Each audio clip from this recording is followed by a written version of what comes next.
जय श्री कृष्ण। श्रीमद् भगवत गीता अध्याय 14 प्रकृति के 3 गुण।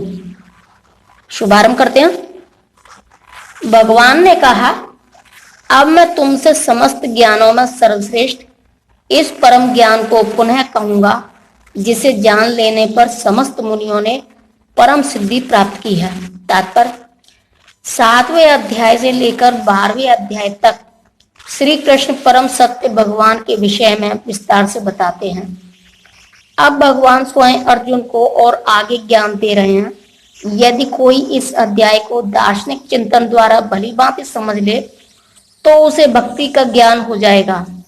13वें अध्याय में स्पष्ट बताया जा चुका है कि विनय पूर्वक ज्ञान का विकास करते हुए बहुबंधन से छूटा जा सकता है। यह भी बताया जा चुका है कि प्रकृति के गुणों की संगति के फलस्वरूप ही जीव इस भौतिक जगत में बद्ध है। अब इस अध्याय में भगवान स्वयं बताते हैं कि वे प्रकृति के गुण कौन कौन सी हैं, वे किस प्रकार क्रिया करते हैं, किस तरह बांधते हैं और किस प्रकार मोक्ष प्रदान करते हैं। इस अध्याय में जिस ज्ञान का प्रकाश किया गया है उसे अन्य पूर्ववर्ती अध्यायों में दिए गए ज्ञान से श्रेष्ठ बताया गया है।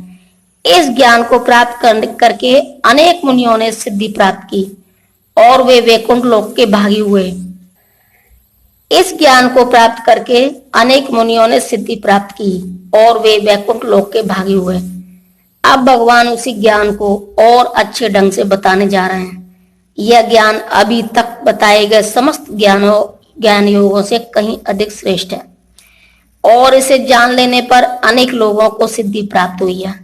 अतः यह आशा की जाती है कि जो भी इस अध्याय को समझेगा उसे सिद्धि प्राप्त होगी। इस ज्ञान में स्थिर होकर मनुष्य मेरी जैसी दिव्य प्रकृति यानी कि स्वभाव को प्राप्त कर सकता है। इस प्रकार स्थित हो जाने पर वह न तो सृष्टि के समय उत्पन्न होता है और न प्रलय के समय विचलित होता है। तात्पर्य पूर्ण दिव्य ज्ञान प्राप्त कर लेने के बाद मनुष्य भगवान से गुणात्मक समता प्राप्त कर लेता है और जन्म मरण के चक्र से मुक्त हो जाता है। लेकिन जीवात्मा के रूप में उसका वह स्वरूप समाप्त नहीं होता। वैदिक ग्रंथों से ज्ञात होता है कि जो मुक्त आत्माएं वैकुंठ जगत में पहुंच चुकी हैं, वे निरंतर परमेश्वर के चरण कमलों के दर्शन करती हुई उनकी दिव्य प्रेमा भक्ति में लगी रहती हैं।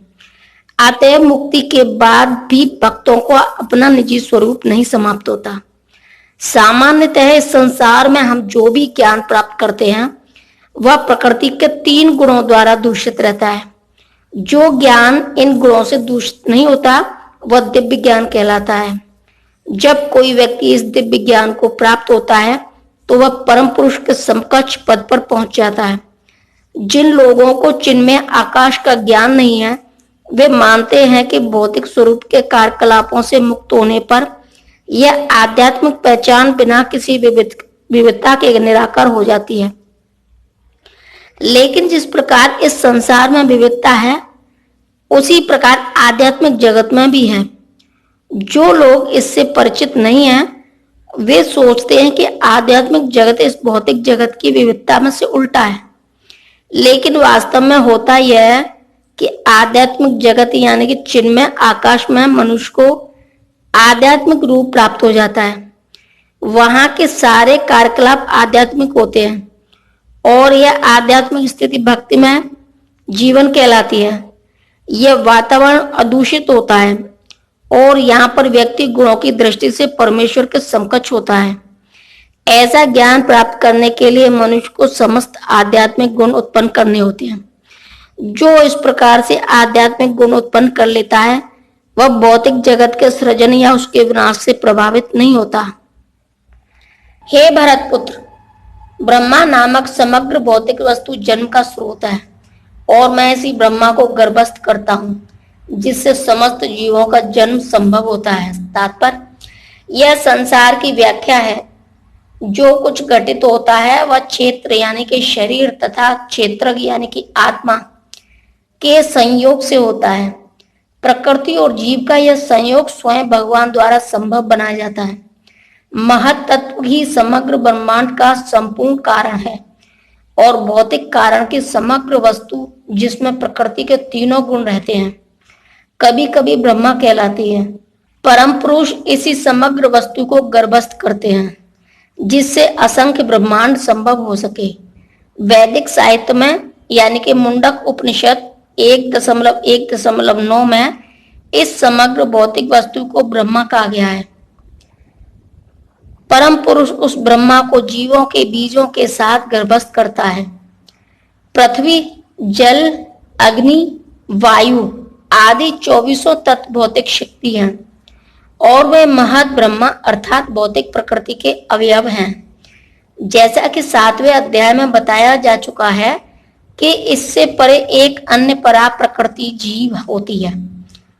भगवान की इच्छा से यह परा प्रकृति भौतिक यानी कि अपरा प्रकृति में मिला दी जाती है, जिसके बाद इस भौतिक प्रकृति के सारे जीव उत्पन्न होते हैं। बिच्छू अपने अंडे धान के ढेर में देती है और कभी कभी यह कहा जाता है कि बिच्छू धान से उत्पन्न हुई, लेकिन धान बिच्छू के जन्म का कारण नहीं है। वास्तव में अंडे माता बिच्छू ने दिए हैं। इसी प्रकार भौतिक प्रकृति जीवों के जन्म का कारण नहीं होती। बीज भगवान द्वारा प्रदत्त होता है और वे प्रकृति से उत्पन्न होते हैं। वास्तव में अंडे माता बिच्छू ने दिए थे। इसी प्रकार भौतिक प्रकृति जीवों के जन्म का कारण नहीं होता। बीज भगवान द्वारा प्रदत्त होता है और वे प्रकृति से उत्पन्न होते प्रतीत होते हैं। इस तरह प्रत्येक जीव को उसके पूर्व कर्मों के अनुसार विभिन्न शरीर प्राप्त होता है, जो इस भौतिक प्रकृति द्वारा रचित होता है, जिसके कारण जीव अपने पूर्व कर्मों के अनुसार सुख या दुख भोगता है। इस भौतिक जगत के जीवों की समस्त अभिव्यक्तियों के कारण भगवान है। जय श्री कृष्ण।